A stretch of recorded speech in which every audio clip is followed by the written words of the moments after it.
Good evening, and welcome to New Foundation Unity.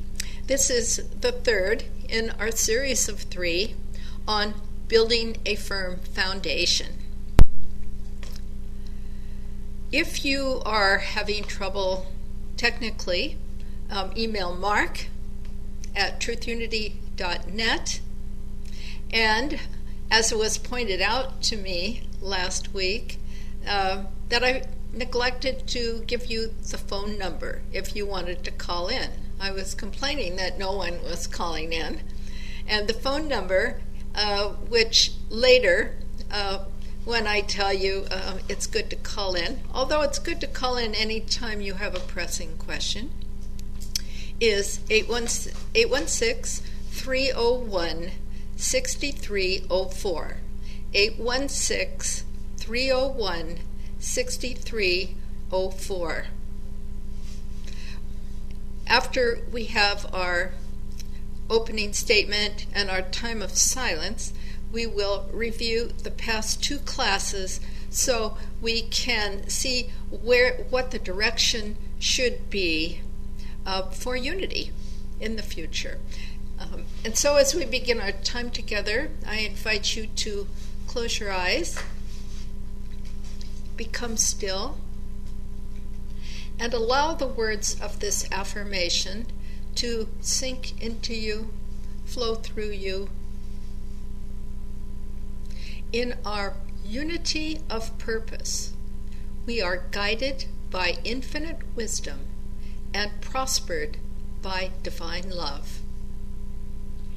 In our unity of purpose, we are guided by infinite wisdom and prospered by divine love. And now, as we take some time in the silence, as our methods and ideals have told us, we acknowledge the source of wisdom, we acknowledge the source of abundance, the source of love. And for a few moments in the silence, let us rest in that awareness of the source of infinite good in the silence.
our unity of purpose, we are guided by infinite wisdom and prospered by divine love. And now, as we begin to return our attention to this time and this place, we give thanks that we have free and open access to the source that is within us. And we give thanks to the one who showed us the way, our master teacher, our way-shower, the Prince of Peace, Jesus Christ. Amen. That affirmation sums up, in Charles Fillmore's words, the work of unity. It's on the silent movie. It's at the end where he's leading people in that affirmation. And we will see how that figures in to the lesson tonight. Jim, on those sheets there that you just put down, there are two collections, and that is from last week. And those are for you and Judy. And the ones for this week say number 5. And so keep one number 5 and pass the other 2 on. All right.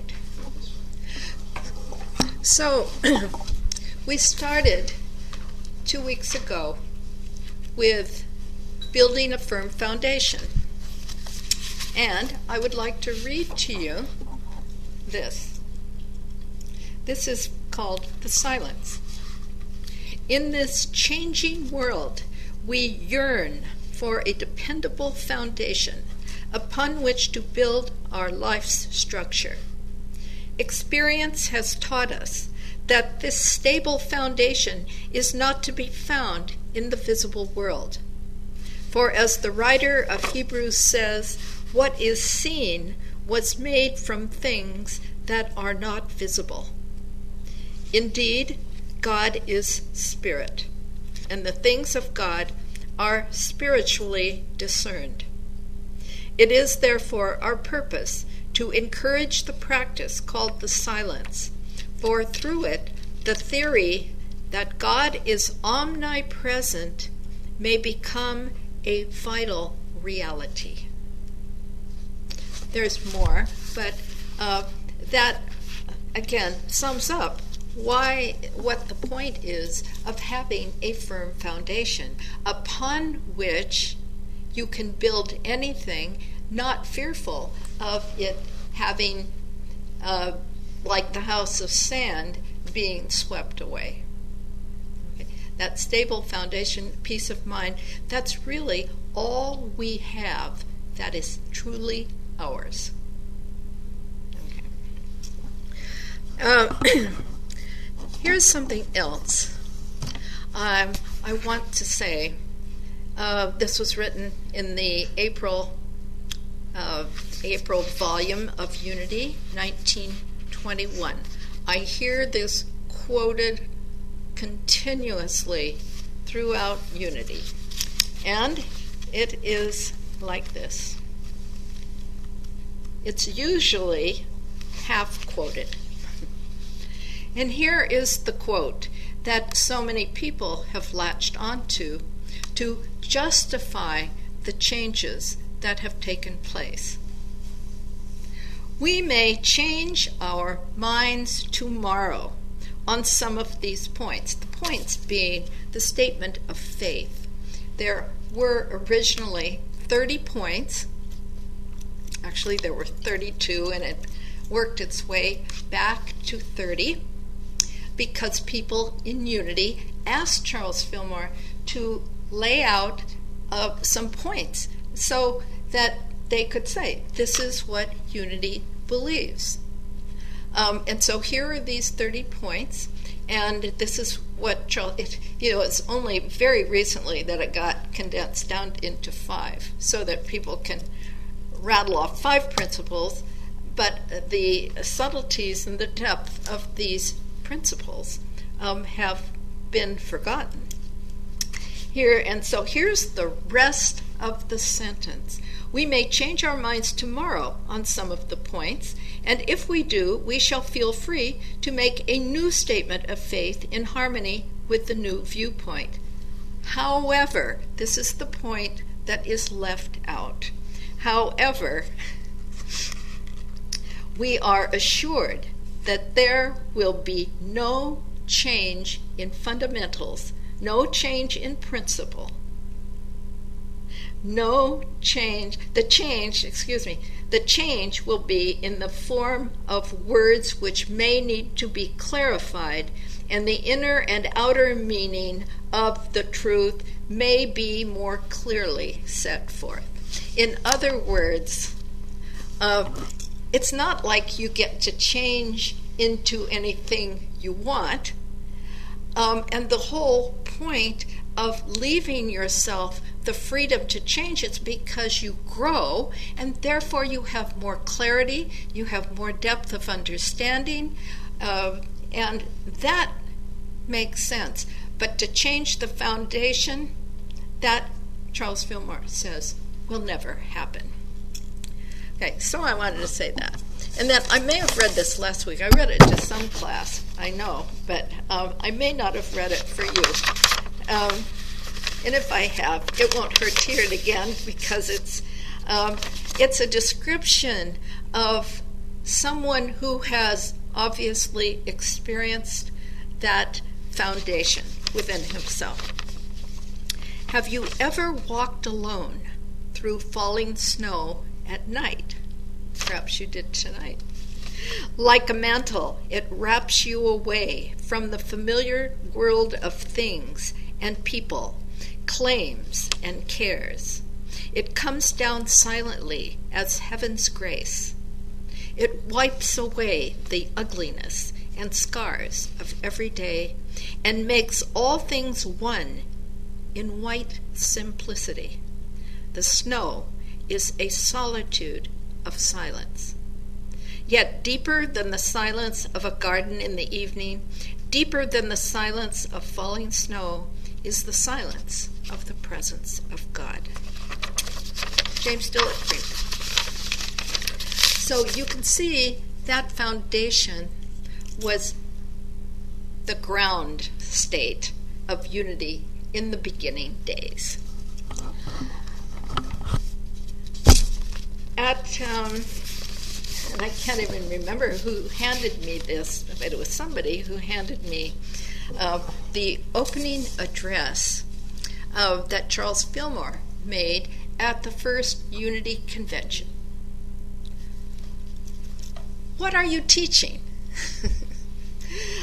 Also, it reminds me of what Charles Fillmore said in the middle of a Sunday service. And I wondered, how would I feel if I had been in that congregation and heard my minister saying this to me? Are you healing? Are you casting out demons? Are you raising the dead? And then it sounds like it's a rhetorical question. But then he says, no, you are not doing any of these things. You are not doing a single thing. All right, and it goes on. He goes on like this. Because if you are not doing the greater works, you haven't reached the depth in consciousness where that can happen. Okay, so that's what this address, it was a long address, and if you looked and compared, this would be a fun thing to do, compared the topics of the week with the topics at our conventions today, well, you wouldn't find much of a comparison. I read it was a week long, and each day of the week they had a lesson in one of the days of creation and the metaphysical interpretation of that and what that means in terms of our own life. And they had a Sabbath day as well on the seventh day, and they learned this practice of silence. So we have this document, and now you have, I've been told it's also on Mark's website. But I think it's useful to have a copy in front of you for the purposes of referring to it in the class. And as you recall, we went through all the different areas of unity teaching, beginning with the organization of the center, and saying that the whole purpose of establishing a center obviously is to teach and preach the gospel, the good news that the kingdom of God is within you. You have to turn around. You have to go within instead of looking out here. Turn within and invest your faith energy in that truth within you. So that was the purpose of that. It was to establish the individuals in that center in his own conscious relationship with God. That was the whole point of sending people out to spread the good news. The kingdom of God is within you.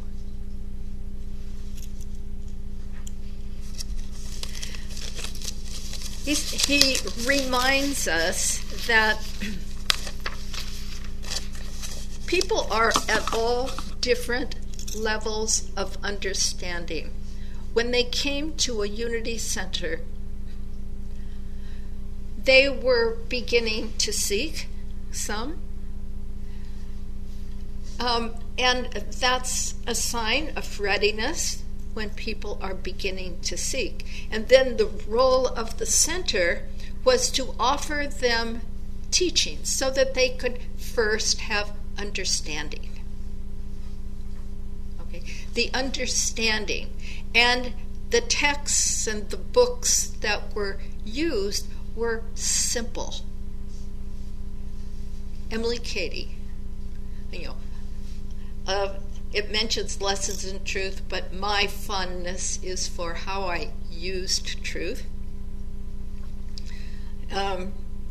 Christian healing. And every center had, if it was to be successful, a strong healing ministry. So they started out with people, encouraging them to first go into the silence, and every class and meeting began and ended with 15 minutes of silence. Jesus Christ is in charge of this class. Jesus Christ is in charge of this meeting. And they were also to learn that it is not they, the individuals, that do the healing. That if that happens, then what you have is a New Age buffet, okay, where everybody presents their own ideas. Yes? What? We'll just restate what I say, because they can't hear. Okay. Oh, okay. Okay. We were talking about what the centers were supposed to teach, and couldn't that, when Charles said, "Are you healing the sick? Are you raising the dead? Are you?"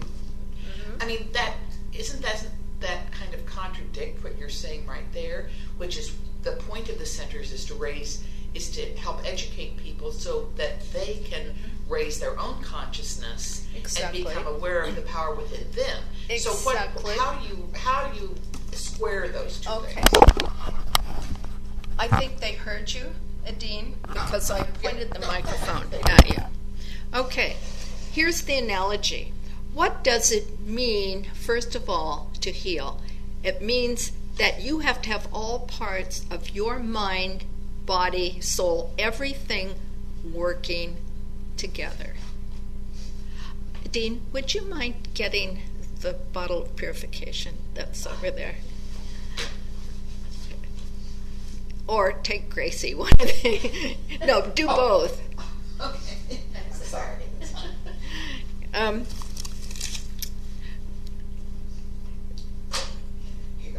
Yeah. Whoops. Okay. So it's once you have the realization that the kingdom of God is within you, you then know that you, and everyone has that same capability. We are all one on that level.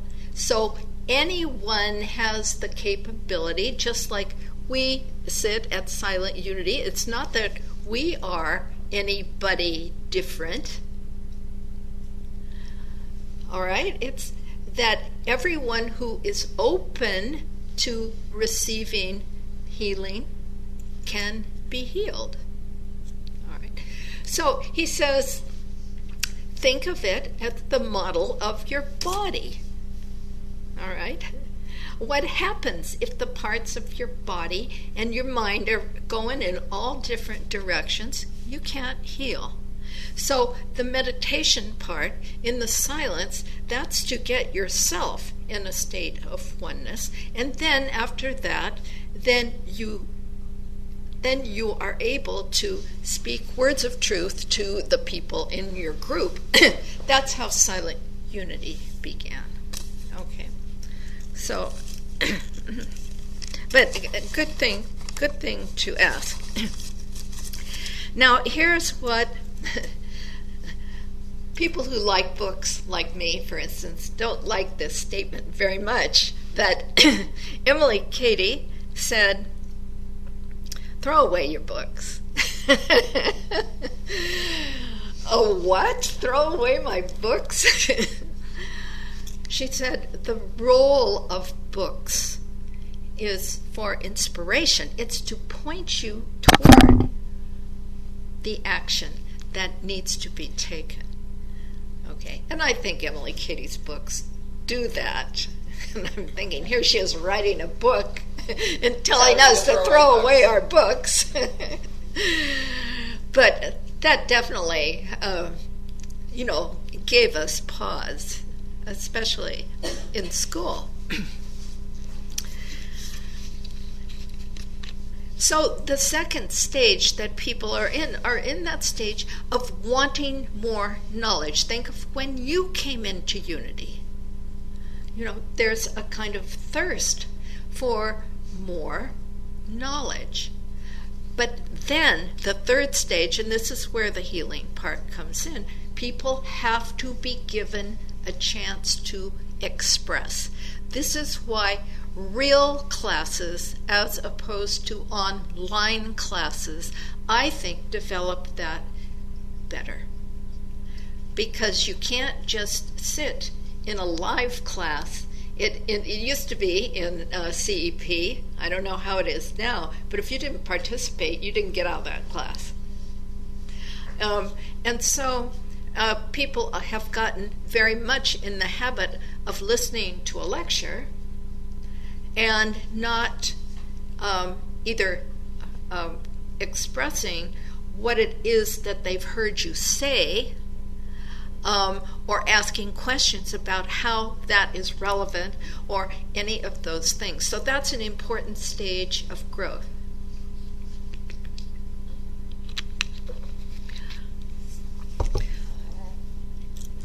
And so that's pretty much what they had to say about teaching. The point of the centers was to create co-workers. It was such a great idea. Charles said, Jesus Christ never authorized a church on earth. No popes, no apostolic succession, none of that. But the invisible church, the church service that is going on all the time within us, if we are able to open to receive it. So what's your church service like? Is it all full of arguments and doubts and fears? Or is your church service like in the silence, being able to discern? Yes, no. In tune with truth, not in tune with truth. All right. One of the parts that I found most fascinating was the one on ethics, and this is number 4.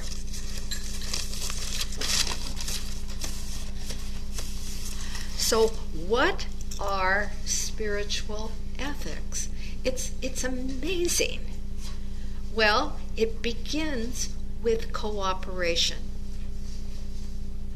He says there is no room for competition in a spiritual endeavor. So what happens, and I ask you, do we not find disharmony in many churches? Do we not find disharmony in meetings, even within the entire movement? Absolutely, we do. Criticism, how do we deal with that? Well, we first have to recognize that the only place where we share oneness is that foundation in our unity of purpose. And our unity of purpose, go out and heal the sick, raise the dead. But first we have to heal the sick places within ourselves. We have to raise the dead places within ourselves. There are parts of us that are asleep that need to be raised. And to cast out the demons, to release those belief systems that are holding us captive. All right, free the captives. So we have to do that within ourselves before we can do it in an outer way as Jesus did. Okay, so what about, how would we then shape a meeting in which ethics was the topic? Would not everyone have to share what is the common good? What is that common good? And I'm presenting to you that it would be the vision. You have to share the vision. Now, Charles Fillmore said, there is no stronger bond than those who share the vision. He also said, and people don't like to hear this, particularly because people in unity have a vested interest in unity. But he said, if you are not teaching unity, do not use the unity name. Right? That is unethical. He said it would be like a grocer who was selling an inferior brand of goods under a name of high reputation. Okay? Hey, Charles never minced words. So he said, fine, you may teach and do whatever you want, but not under the banner of unity. Okay. So he said, so vision, common good, that brings people together if they share the vision and desire that highest good for all.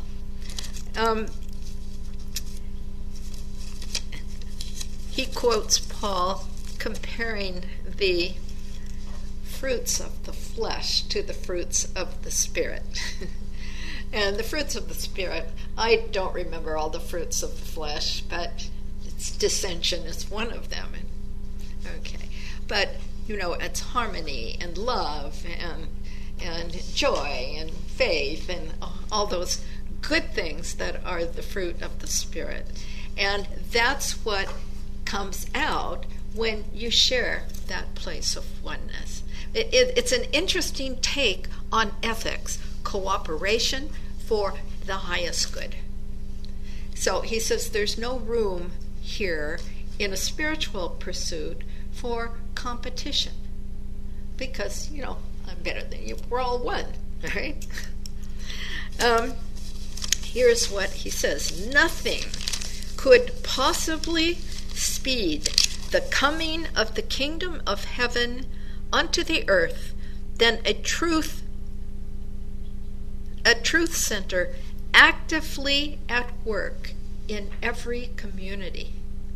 Actively at work. That means little groups, like a little group. Actively teaching truth.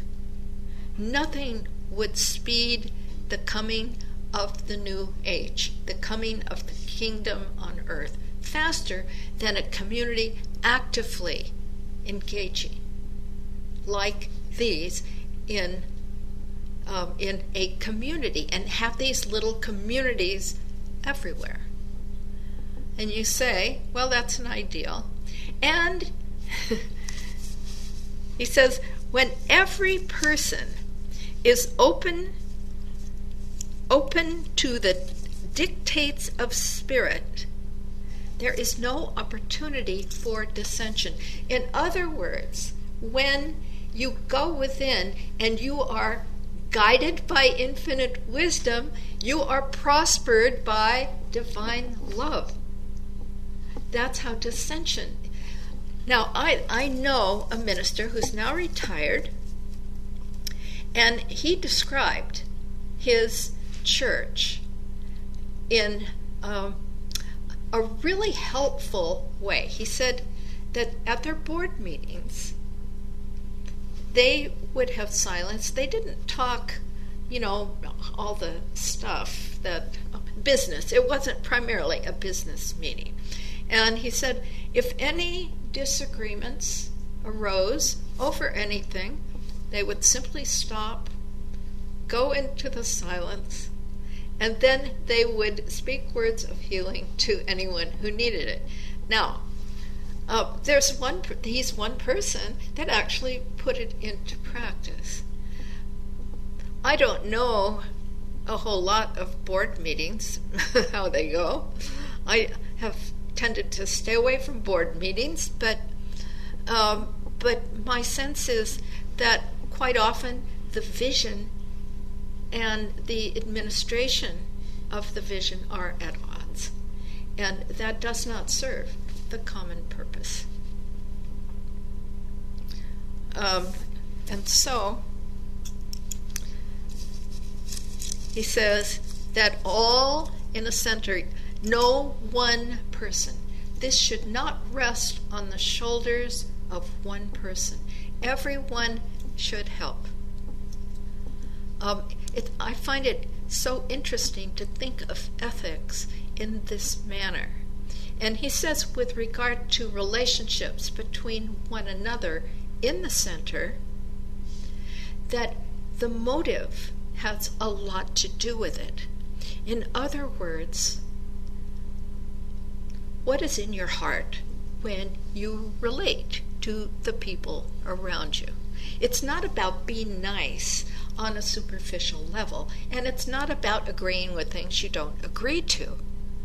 But it's like having the civility and the courtesy to acknowledge that that person is a child of God. And this is not always easy.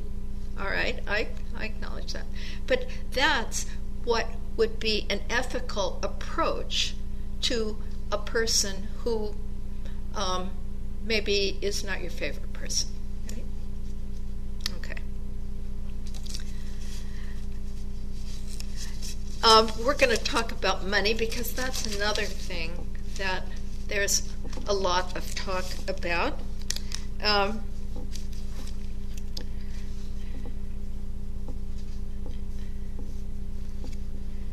There is always help for any situation, he says, if people are willing to, that is, the Unity School at that time, these centers were not officially under the Unity School, but the Unity School was willing to help any of them in these endeavors if they were willing to measure up to the Christ standard.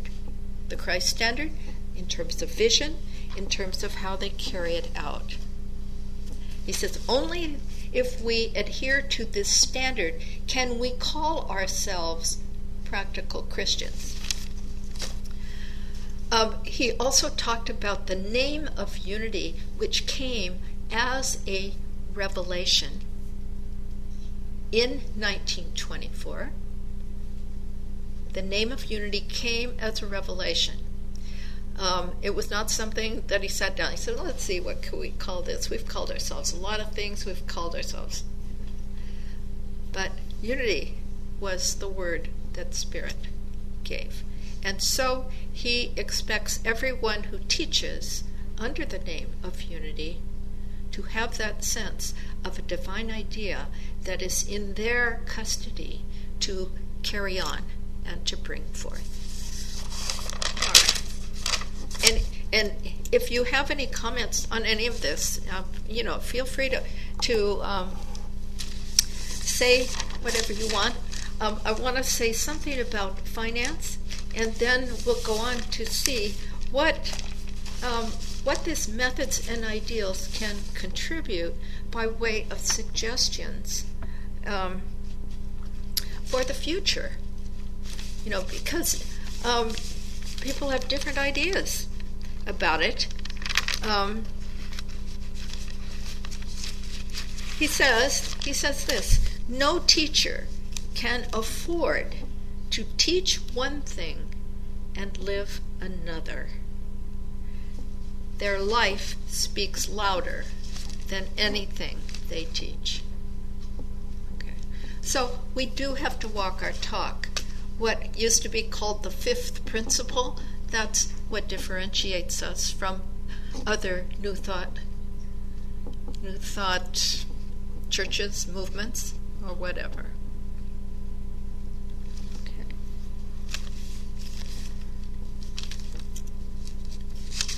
All right. So he says the center, regular periods of silent meditation. Through meditation, the purpose of a spiritual ministry becomes clear to the individual. In other words, once we are in contact and we receive that guidance, it becomes clear in a group what the purpose, what the unity of purpose is. Okay. All right. Finances. All right. It is never, these are Charles Fillmore, it's absolute. It is never consistent with principle to make appeal to the people for money. Why? Why? Because everyone has equal access to material, substance, yeah. Okay. And so to ask someone for it sort of counters the idea that it is there for the manifestation. Okay, it gives a wrong message to your congregation. Because what it says to them is you are looking to them as the source rather than to the real source. All right. Now, I ask you, there are more churches that have fundraising than who don't, right? Okay, so that would be changing a vital principle to go from that. And you brought up questions last week, and I think they'll be answered this week. Okay, so how do we increase our supply? I love this. I love this point. How would you increase your supply? Let's say there's not enough in the bank to support your employees, your workers.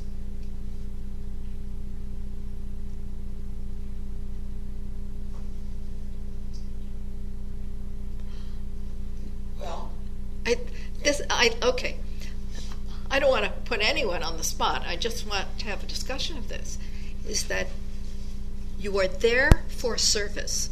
If you do not have enough to support your work, give better service. All right. In the 20s, it was the message of truth that drew people. It was not soliciting or using techniques of marketing to get people to come. He said, you have to remember that success has nothing to do with numbers. Numbers, fine, if the numbers come from the inspiration, from giving service to other people. So you give better service, and that will increase your supply. It all hinges on the law, fundamental law of giving and receiving. Giving and receiving have to be done in the, as he says, the spirit of the Lord, in the spirit of love. Giving freely with love is the way to give. How would you feel if somebody gave you something with the notion of wanting something in return? That doesn't make you open up. But what joy when you realize that someone has freely given you something that you can joyously say, thank you. So it's that kind of spirit. It's the understanding of how the law of giving and receiving works. And he says this aspect of finances is an integral part of a unity education. He says, do not use the techniques of the commercial world. And sometimes fundraising, builds a new building, but it certainly does not increase the consciousness of abundance and the source from which the prosperity comes. And that is, I think, an obvious place where things have gotten off track. And it's not for any one individual to change it, but the consciousness is something that we all have to do individually before it can change collectively. Here's also, he said, to increase supply, and I think, I don't think we talked about this last time, but to increase your supply, first step is to acknowledge the source, the real source. The second step, and this is so important, and that is to mentally and emotionally do house cleaning, okay, to release things. What I like about Catherine Ponder is this, and she's not given high marks by a lot of Unity people, but I give her high marks because she understood some things, namely that the belief systems and the premises from which we make decisions and function a lot of times are deeply entrenched in the subconscious, and we can't hear what needs to be released. So she says, start in an outer way, and it is magical. It's transformative. All you have to do is just try it. It's fun.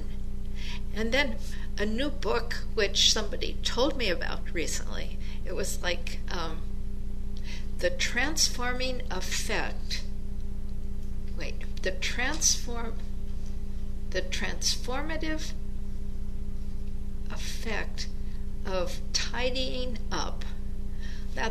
Anyway, you get the idea. I can't remember the title of it. And what was transformative about it was not just the tidying up, but the joy of tidying up. Sometimes I know people who find it a chore to do that. I'm not one of them, but I find it fun. But a lot of people find it a chore. And apparently this book, this new one about decluttering, it's like, here's how you do it with your clothes. Here's how you do it with your books. Here's how you do it. It sounds very interesting. It sounds like she lays down the law pretty hard. But the idea where I got the sense of excitement, the subconscious gets very excited when you clear a space and you create a sanctuary in your home, in every place where you live and move and eat, and so that's one way to do it. But that is step 2 in increasing prosperity. Then you can begin the affirmations in our unity of purpose. All right, we are guided by infinite wisdom and prospered by divine love. And you can say it with that sense of freedom. That's one thing that comes with releasing, is that there's a certain freedom, and you sense that there's more energy available, more energy circulating, and you realize that you can then increase the circulation through the law of giving and receiving. So I think that pretty well sums up the things about finance. And please, if there's anything else that strikes you, here's a couple of things. That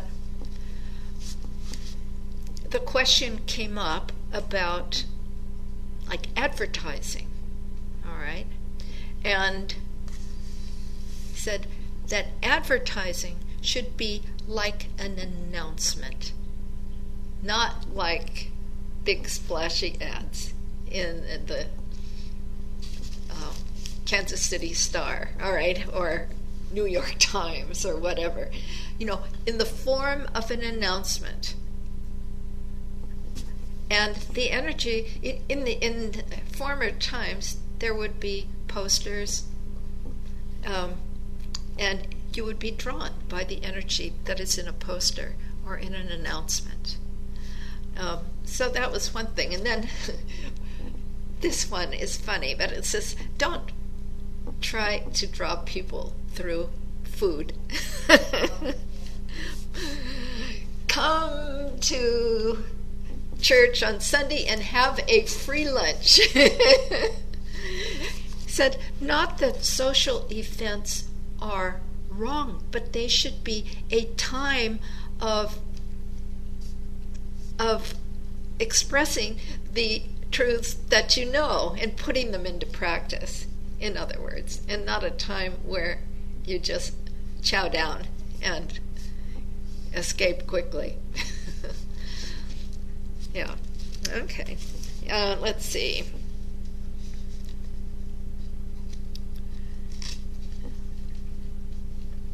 Oh, and he says this too, that lack of money should never prevent you from believing that more can come. In other words, don't go by the appearance of things. And if the center needs something, then you hold that desire and you cherish that desire and you nourish that desire, knowing that it is a desire of your heart and it's for the common good, and bring it forth that way. All right, rather than saying, "Oh well, I can't have it because let's shoot for less." Okay, there's more. Okay, so we have the cornerstone. We have the methods that are in keeping with that vision for the teaching, for the running of the center generally, for the healing, for the ethics, cooperation, and in the finances. Because you need finances to run anything. But it's how you use the finances and the attitude that you have towards the money that is really the key to the prosperity. All right, so then there's a whole part 6 about suggestions, and I want to hear from everyone about suggestions. And so you out there in cyberspace, watching in the comfort of your TV, and I can't call on you, but I am going to tell you the phone number again, which is 816-301-6304. And we can start with some of the suggestions, and I don't think, oh, wait a second. I was going to say, I think I gave them all to you.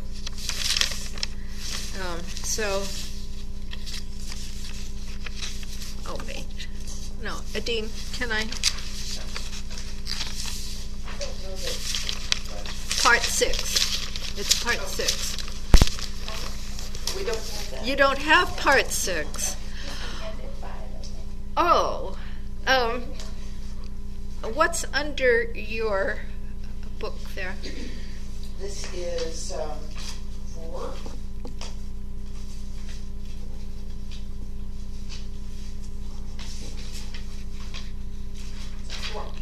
Okay.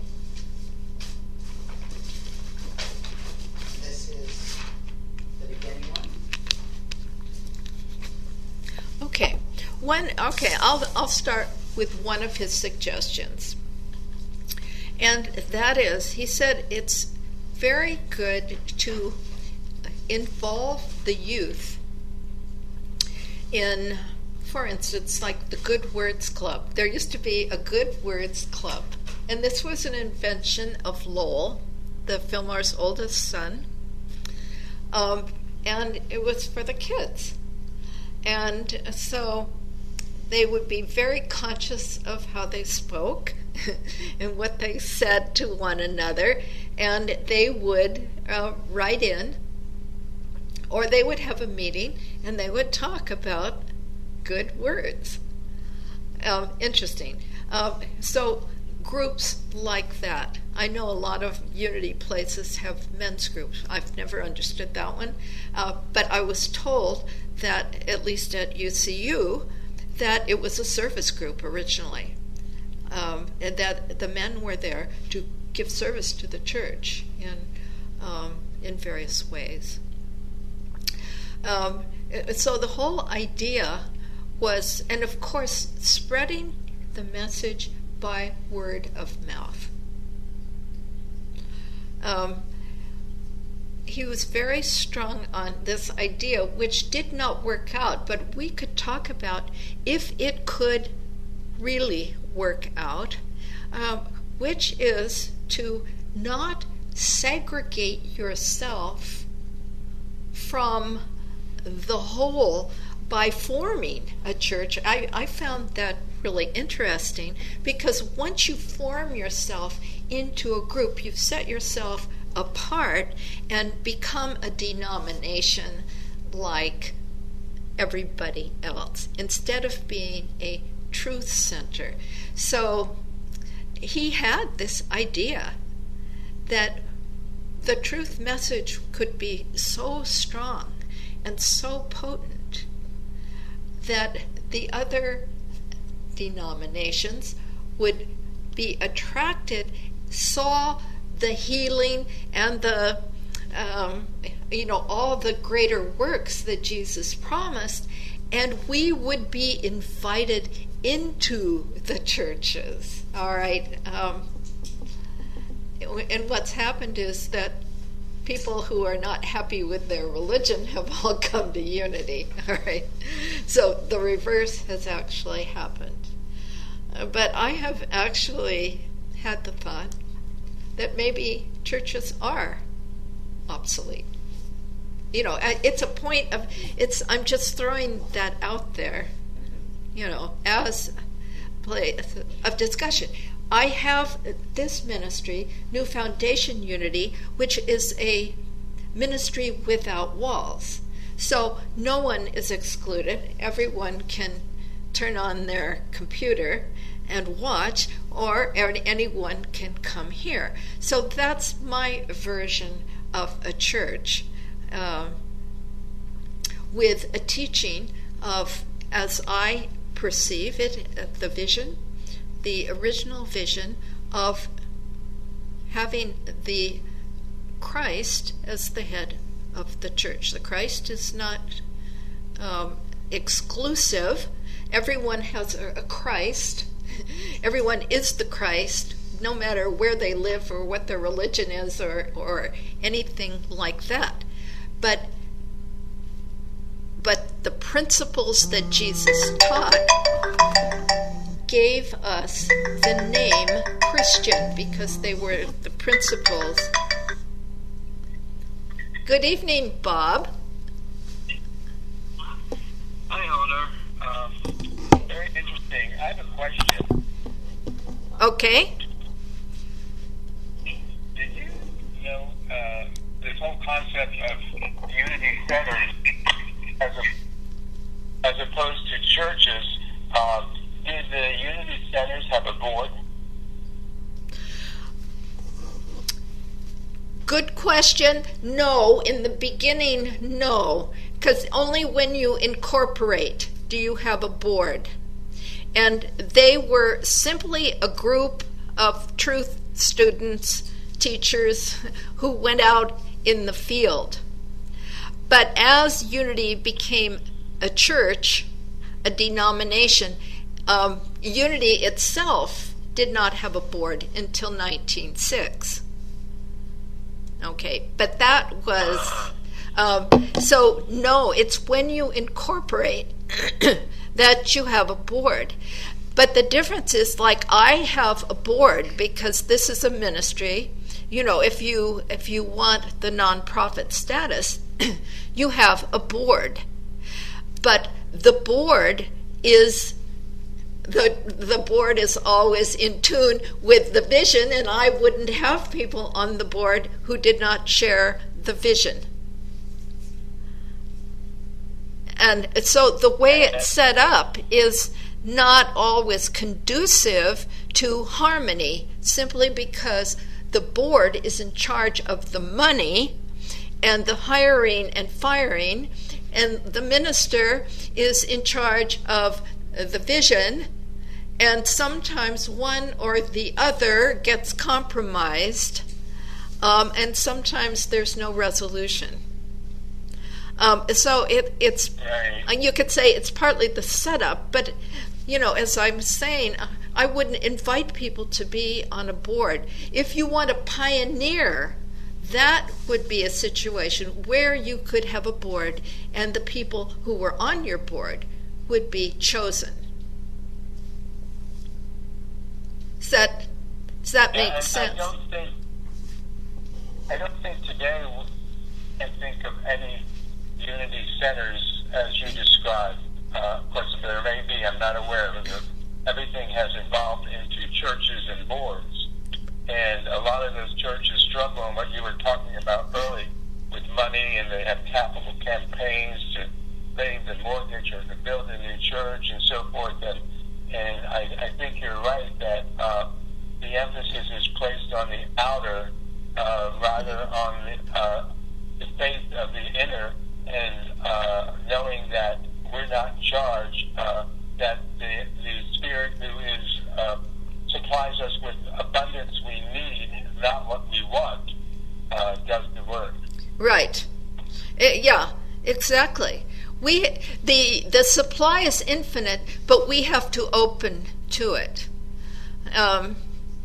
You're absolutely right. And so some of the suggestions that are in part 6, which I do not have in front of me. I thought that I could mooch one of the sheets off of these people, but they don't have them either. It's to form these little groups within the group to support the common goal of oneness within the group. And the board situation, it has not worked out that it supports unity, the unity of purpose. So the solution to that, I think, is the idea of the centers. No one is prohibited from starting a study group. You can have a study group anywhere. You don't have to have a board for that. Unless you're part of the Association of Unity Churches, or if if you're part of a nonprofit status, then you have to incorporate, or you ride on someone else's. As it stands today in the Unity movement, I believe that study groups begin with the purpose of what you're talking about, but then they get large, and so they have to talk about becoming a church. Rather, would not it be a better idea? We were talking about what Charles Stiller was talking about. When your group gets, say, you have a group of 10 and it grows to 40, is to teach those people and have them go off and do splinter groups and teach others. Co-workers, yes. But I don't see anything like that today in Unity. Perhaps there is, but I'm not aware of it. So. No, I don't know either. There were a couple of ministers who thought they would go and organize study groups, and that never happened. But I think it's a great idea. That would be my idea, is to train people to go start groups in their area. I mean, that's how Silent Unity spread around the world. And so, but I think it's important that Unity people start talking about it and really acknowledge what is being taught and how in line or not it is with that vision of unity, which, if practiced, could transform the world. But first we have to transform our own thinking, our own, we have to transform within ourselves in order for that to happen. But that's a reason for these groups, and emphasizing always silence, always going to the source, not filling our minds with facts. He says that when we have, and this was his own experience, that he studied everything, and that when you study everything, you lose your discernment as to what is truth and what is not truth. Just keep it simple. Better to have one truth thoroughly understood and practiced than many truths. And he gave it up. He gave up. He was widely. Give her some purification. No, she did. I've got time music. Sorry. It's so gross. I didn't hear what she said. Oh, okay. It was technical. It was technical. Yes. No. What was I saying? We have a healing process going on. Yes, yes. We're having a healing. We're having a healing process going on here. Okay. Yeah. What's interesting is, I think what you see, and I know churches around me, they are open to all modalities of thought. So a church might have somebody who's teaching the Rancha book, the Course of Miracles, the Oneness Blessing. Oh yes.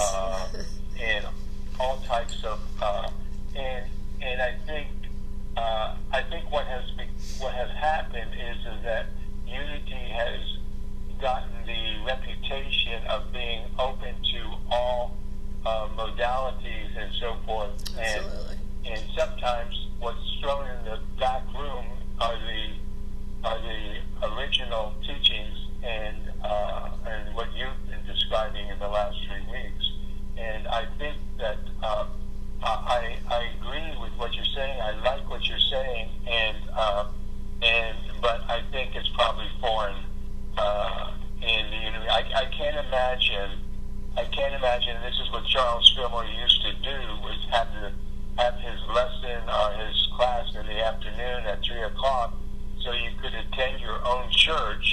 service. He didn't want you to leave that and, Yes. and come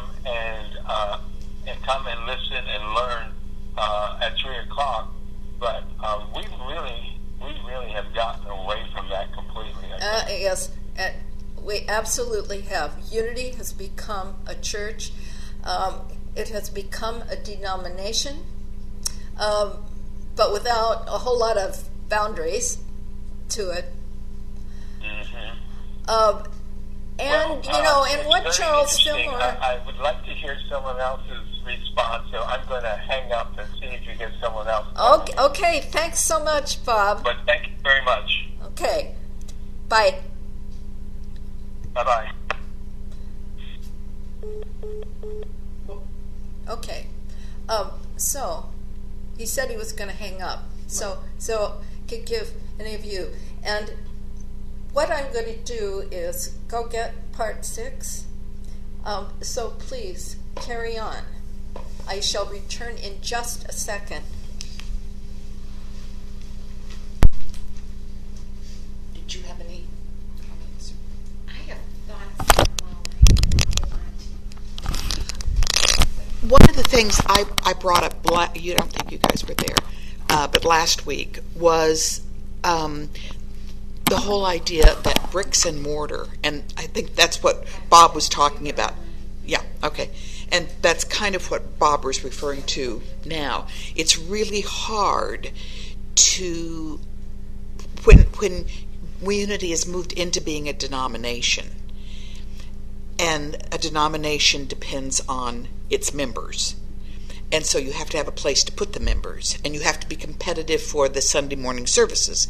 Then it doesn't really allow for that connection with Spirit. It doesn't really allow for the members to find the common good, because you've got to have the money to keep the bricks and mortar, to keep the advertising so that you can get more money.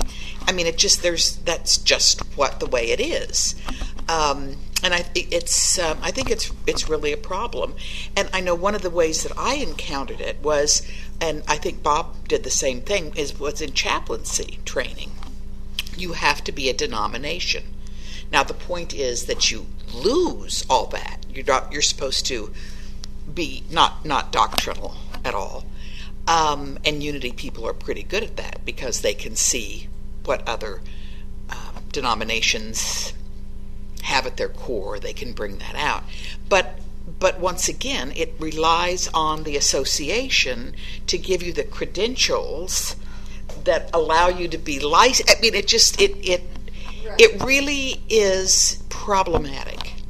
Yeah. So there. Okay. Well, and here's the other thing.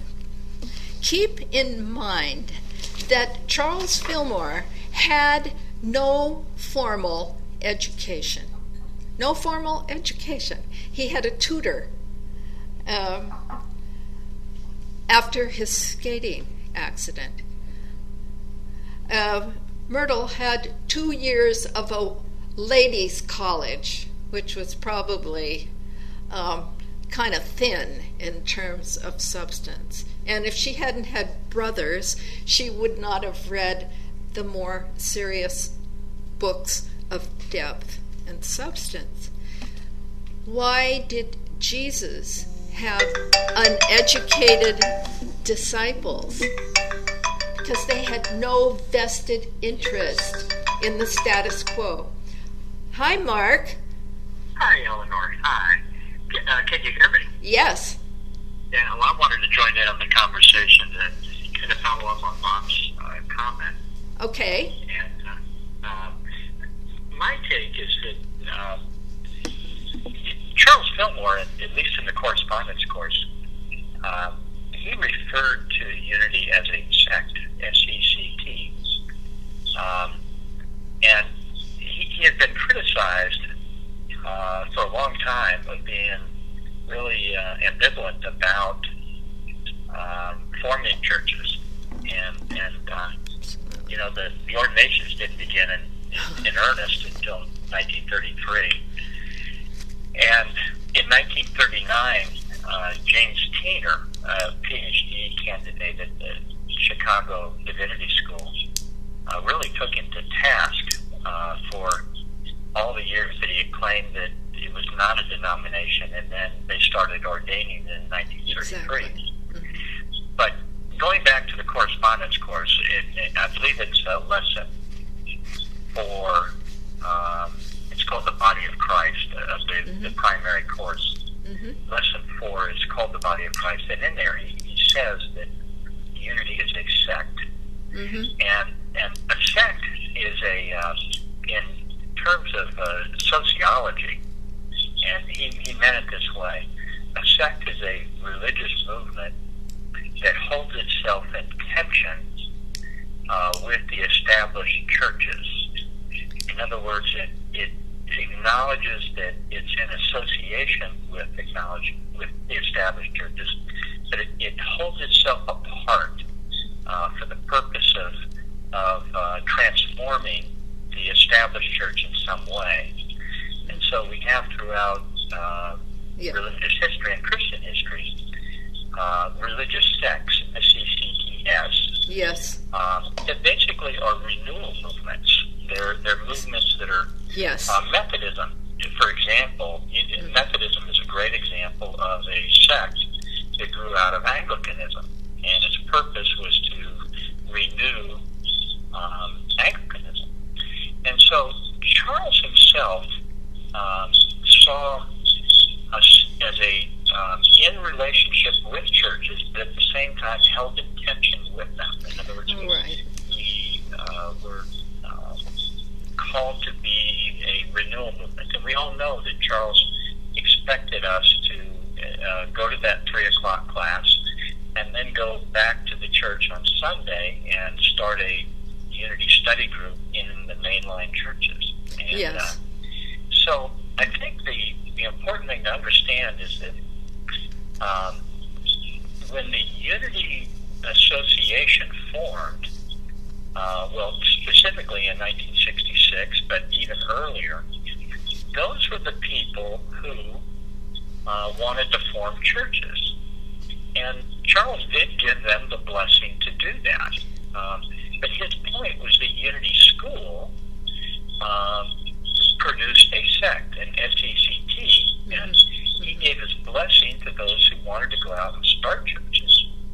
But at the same time, there was, from the Unity School's perspective, a need for sectarian activity, field lecturers and people who would go out and start study groups and revive the mainline churches. Yes. And that was Charles's view. So I think it's fair to say that there is a big role in unity for what I call sectarian relationship with the churches. But also there is inner history of blessing by Charles and Unity School for churches, because we ordained them. We started a ministerial school, and so we have this ambivalence in unity. It's there, and we need to accept that.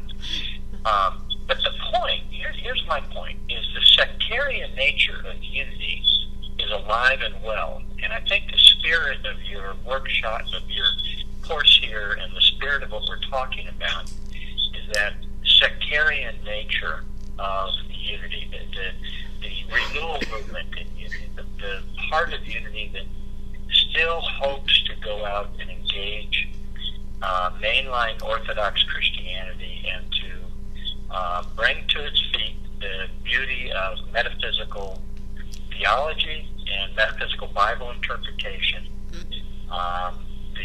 And I think here's how I characterize it. We have replaced the basic story of creation, sin, judgment, and redemption.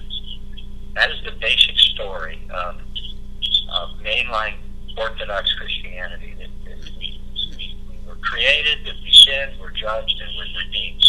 We have replaced that with mind, idea, and expression. Yeah. That is our story. And that's a metaphysical theology. It's a metaphysical trinity. And right. Here's my take. I don't fight people who want to have churches. I mean, I honor them.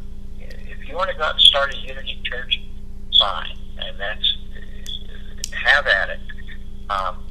But there is a role in unity for what I call a sectarian relationship with the churches. I like that. And I think we need to have a discussion about Chapter 4 of the correspondence course. Yes. Of unity as a sect, SECT. Okay. And we need to have and I don't know if the association can do that, because the association's purpose was and is to facilitate healthy congregations, and I don't belittle that at all. That's not easy. It's very difficult to do. And they are behaving like a denomination because they are a denomination. And that's honorable. That's fine. But there is this side of unity represented historically by Unity School that is sectarian. Yes. It's not denominational. Right. So we are schizophrenic as a movement. Unity is two-sided, and from an outside perspective, we are somewhat two-faced. Oh, definitely. We have gone to the churches and said, we're not a church, we're a sect. And, but in fact, we ordain people, we baptize people, we marry people. We compete in the religious marketplace. That's true. So I've gone on for 10 minutes, and I will hush up. Thanks, Mark. Thanks very much. And you'll appreciate what I'm about to read, because this is the explanation that is on every single part of these methods and ideals. And it's an explanation that says, while unity centers and study classes are independent organizations and are not under the jurisdiction of the Unity School, yet we wish to give whatever assistance we may in helping each center and study class to carry on its ministry and to raise the standard of the ministry. In other words, they were separate then. But when Glenn Mosley was in charge of the association, he was very aware of that ambivalence. And he asked each of us, we were, as part of our L&O, and he would ask each one of us, is unity a church? Is it a denomination?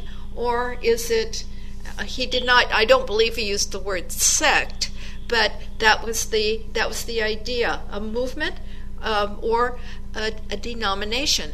And, there were people who said one or the other. And I said, it's not a denomination. I mean, I did not want it to be a denomination, and I did not see it as a denomination.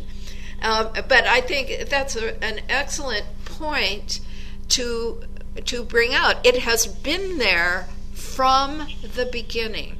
Myrtle was totally against ordination. There were only a few select people that they felt truly understood enough of the unity teachings and had the experience in depth of what it took to carry it on. So there were a handful of ordained ministers. And it wasn't until Myrtle left that, that the desire for ordination came back. And what it automatically does is it sets the minister apart. And so it's not quite to the extent of a priest, which is the intermediary to God, but it's the minister who is definitely in charge. Not like the way a teacher is in charge of a class, because a teacher is a truth student as well, training other truth students to be truth teachers. Students and teachers are the same. I'll read a few, since we still have 8 minutes. I'll read you some of the suggestions Okay, I'm gonna go ahead and hang up. Yeah, so okay. I can call in. Okay, all thanks, right. Mark. Okay. That's okay.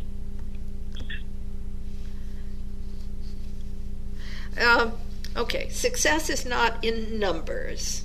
He said, with one or two members who stood by truth until truth became a conscious working principle in their daily lives, some of the most successful organizations came about.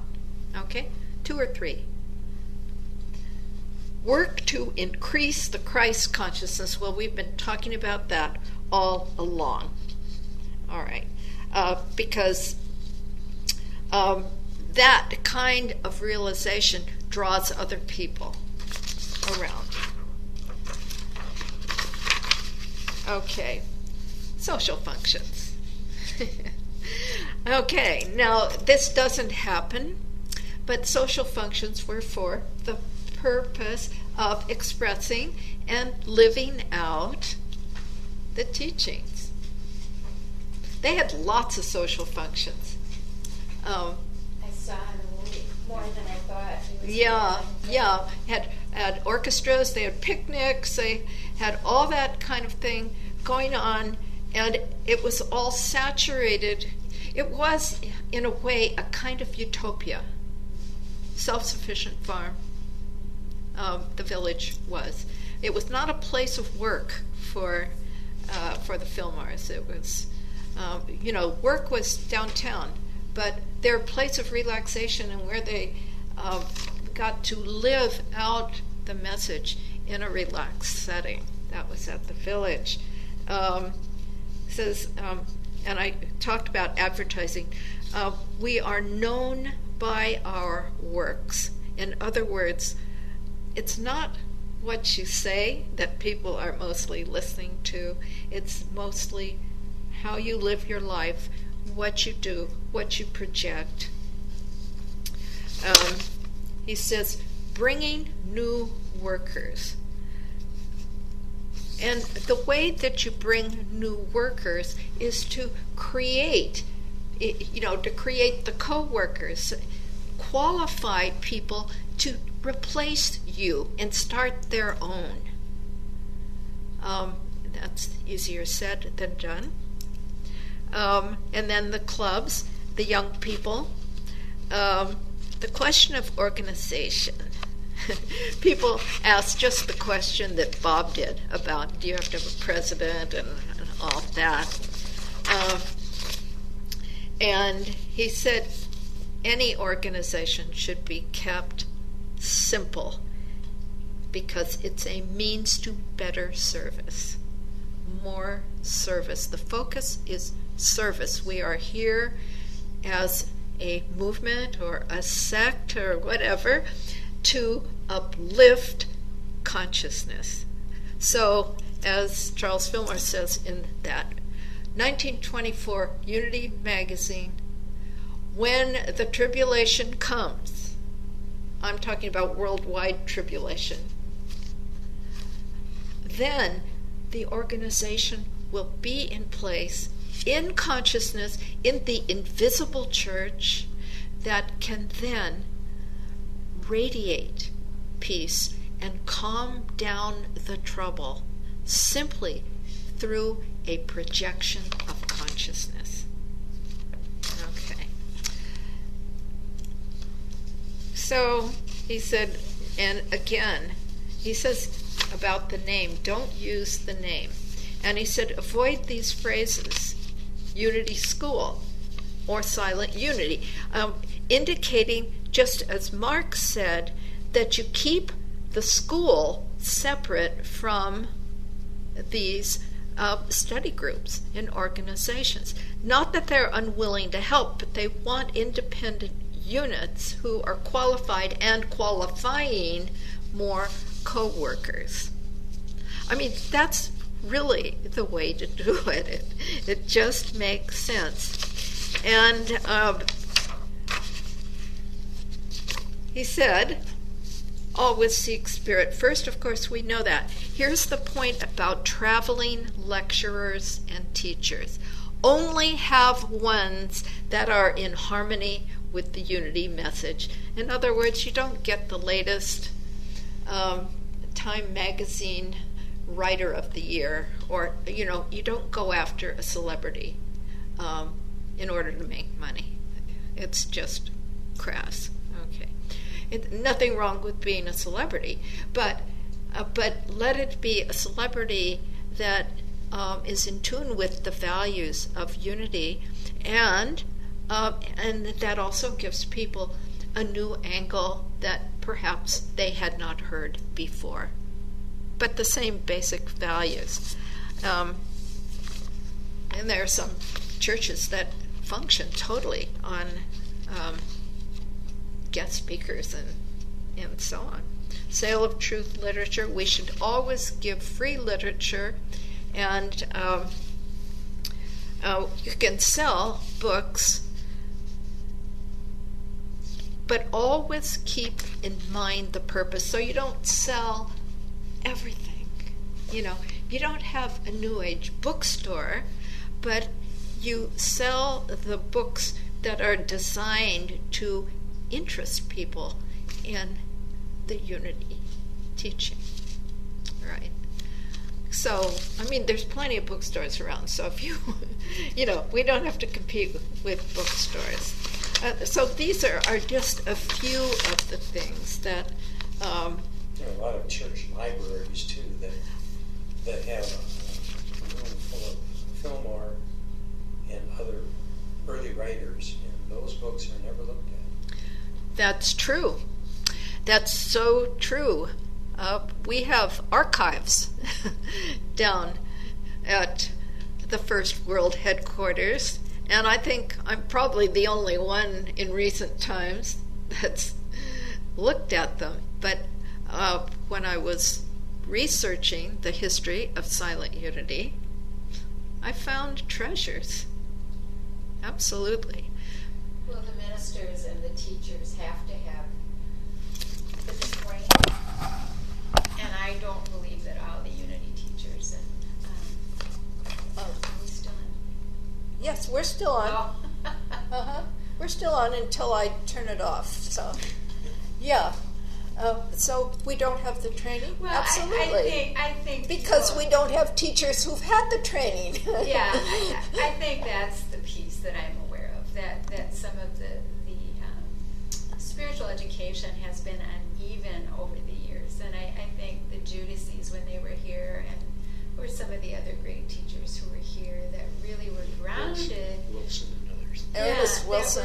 That were grounded in what these books said, what Charles was saying, that they were from magazine articles, that they were compiled, so that when you had students like me coming through and was expecting something sequential, I had no idea that they were magazine articles. They until were. Transcripts of his talks. Or transcripts of his talks. And so some of them, they're not sequential, that someone put them together and put them into a book without realizing, gee, maybe this one should have gone before that one, or maybe this is foundational before I get to this chapter.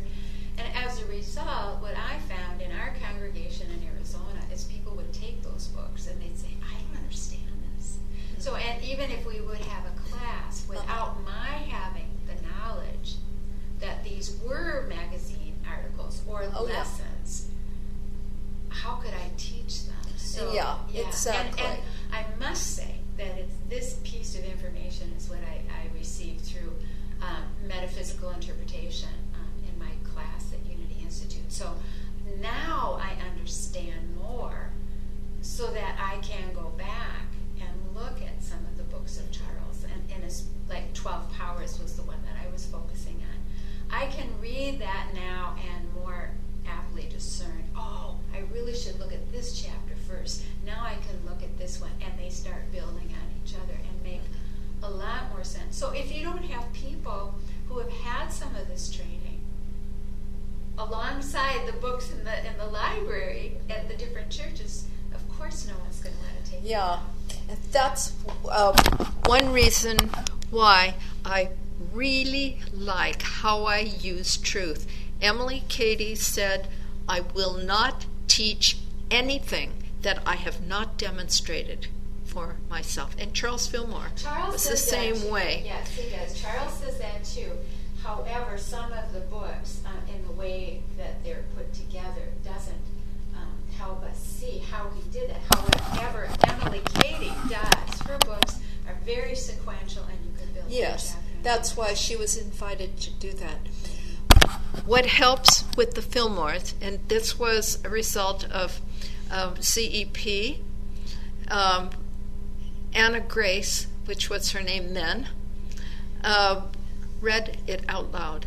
And then I got it because it was spoken. Okay, so I gained that from her. And I've heard other people who love Fillmore because you can pick up any book and take a paragraph, and it will be so packed, it will be so full of substance that you can just be with that paragraph for a long time. Within a study group is helpful to take a paragraph of Charles. Absolutely. And have that in study group form. Yes. And then you have people with different realms of knowledge, and they can all add to it. I think that's a very important piece. Yeah. So, I so support the idea of study groups, and I support the idea of classes. However, one thing that I am aware of is that people are out there, because we have become a denomination, is that people are wanting what other churches have. And so my thought is, rather than deny them what they want, you can give them what they want, as long as you're sharing also the unity message along with. And pretty soon, I think they're going to be wanting more of the foundation. They're going to be coming around saying, well, I've done this and I've done this, but now I need to come back to my foundation. And I've seen that happen with people over and over again, and it happened with me. It definitely happened with me. And not by saying, oh, I won't touch that because that doesn't resonate with unity. It's more like, I'm going to find out about this. And I'm going to see if does this work for me. And when I find out, no, this is not what's working for me, I need to now go back into the silence. I need to really pursue, well, what does the silence mean? And then go back to Emily Cady and read those 2 chapters, and I'm going, wow, I didn't see this before. And I've read this book, but I did not see it. Oh, well, that's true. With Emily Cady, you can read it and know that she sneaked in there and put things that weren't there before. So I think by virtue of you going out into the world, I think we eventually come back to home. And that's what I've done. I've come back to home. Well, we do, and I think that there's a value for study groups. Absolutely. I'll conclude with this, and I know we're over our time, but you all can stay here as long as you want. But, that there's no need for a study group to have an elaborate organization that encumbers what there is to teach. And everybody, though they don't know it, wants what you described. And if we only offer them potlucks because the other churches have it, it's like the message has to be there, and they can say, oh, I can have that. It is no coincidence that the practice of silence came through the spiritual regeneration movement. Okay? That when I discovered that, I thought, oh, now I know where that came from. Spiritual regeneration. Regeneration through contacting spirit. But I was thinking today how in college it was a kind of an interdisciplinary college. So we studied everything, humanities and all the history of that age and all the religion of that age, and and everything to do with that particular period. And I was thinking today, what do I remember? What have I actually what did I actually gain from that? Well, I learned what I learned was that every field of study has the same principles underlying it. I could not tell you dates and a lot of stuff that I once had to know.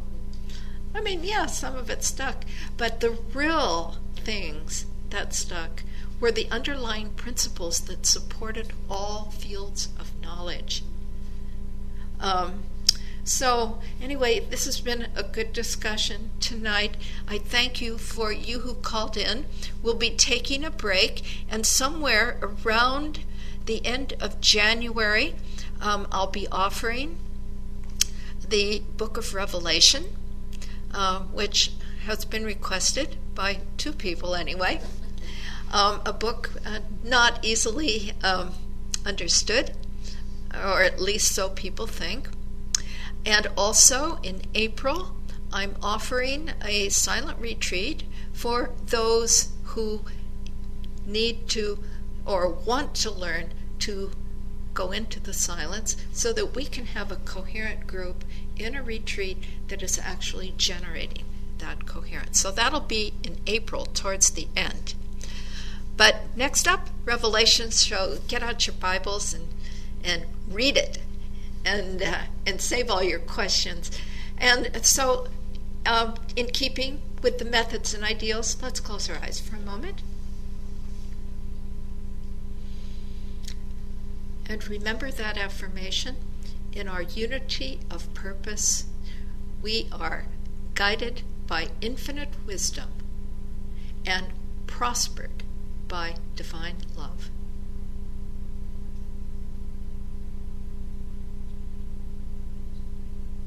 And we give thanks for the truth that sets us free. Amen. Okay. And so if you out there are interested in supporting New Foundation Unity, you may do so. And I don't pass around an offering basket, but there is always one on the before you go out the door, so on the table. But hold your offering in your hand if you would like to give one, and bless it, knowing that the source is infinite, that substance is infinite, and that we have free and open access to that infinite storehouse of good. We remember the law of giving and receiving. We give freely and with love, knowing that already more good is on its way to us. And as we send our gifts forth, we bless them with our offertory statement, divine love through me blesses and multiplies all the good I give and all the good I receive. Amen. Thank you. Thank you for the discussion. Thank you for attending the series. And I wish you all a very Merry Christmas.